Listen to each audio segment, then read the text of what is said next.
Nimenyoroshwa mafimbo, nakuja. Siwezi toka live mpaka nifike kwa studio.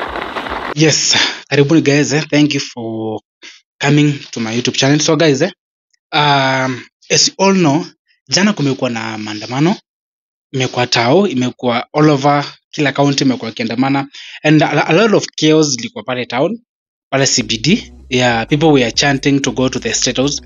Then bloggers walikuwa wengi, walikuwa wanafanya vitu mob sana. Then kuna one of our bloggers ambaye ni DMK Favored.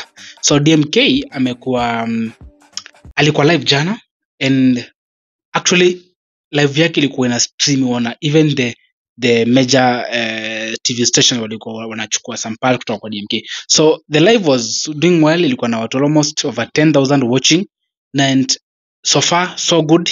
The video yake ya live iko almost 800,000 of which is a good job. So he was covering everything, na alikuwa na shower section in the town everything, and jana boda yake iliibiwa. So after maandamano alirudi mali alikuwa ameka boda hapo hivyo Central, akapata Joe manze, they broke into the store and the motorbike was nowhere to be seen. Ametry ku reach out man, and it's all getting in vain. So today kulikuwa na how like hapo hivyo OTC unajua hiyo stage ya dosi nini, hapo hivyo kulikuwa kunachomeka. So it was a lot of chaos, kulikuwa kumechomeka, nyumba zimechomeka, biashara hapo zimeibiwa, the supermarket ilikuwa looted. I think ni Quickmart nyuko hapo hivyo OTC. Then SDMK does akaenda, he went to the town na ameenda aka cover up the story, ameenda aka cover the story live kwa YouTube channel vile kilikuwa kunileta hao. Then ako hapo hivyo, ako live manze, anamulika kila kitu. All of a sudden man, ikakuwa according to the claims kuna bodies zimekuwa ziko hapo hivyo kwa Quickmart hapo hivyo OTC. And apart from the bodies the claims of the bodies being there in the OTC kwa hizo supermarket, wasa wamekuwa kipigwa sana. Then the police came, wakaanza kutupatia gas all over, and DMK was akakuwa cornered kwa hiyo hapo hivyo ndani, and amepigwa.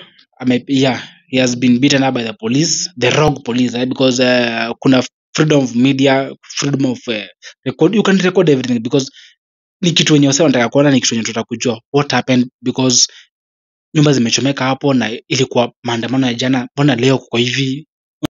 Nimenyoroshwa mafimbo, nakuja. Siwezi toka live mpaka nifike kwa studio.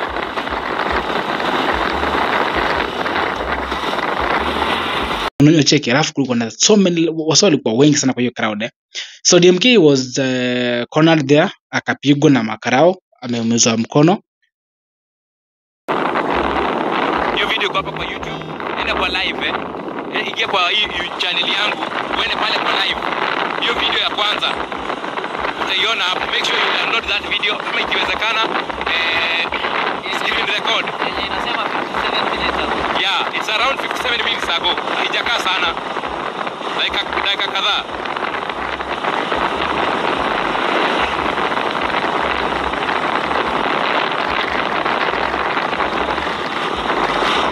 Hiyo live iko guys. Hiyo live iko. Wacha nifike kwa studio niwaonyeshe.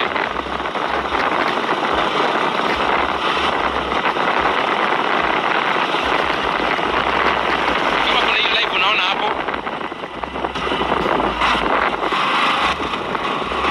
His phone was broke, like simu yake ilivunjika, waligonga kaanguka chini ikavunjika, and wakachukua the simu.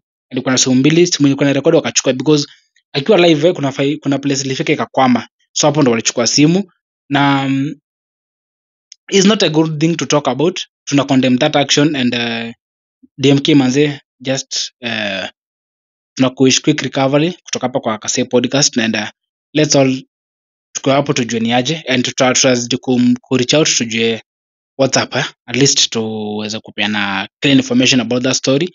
And hiyo story inaendelea ya hizo bodies, tutajua. I'll keep on in touch, and I'll keep on notifying you guys. So bye bye.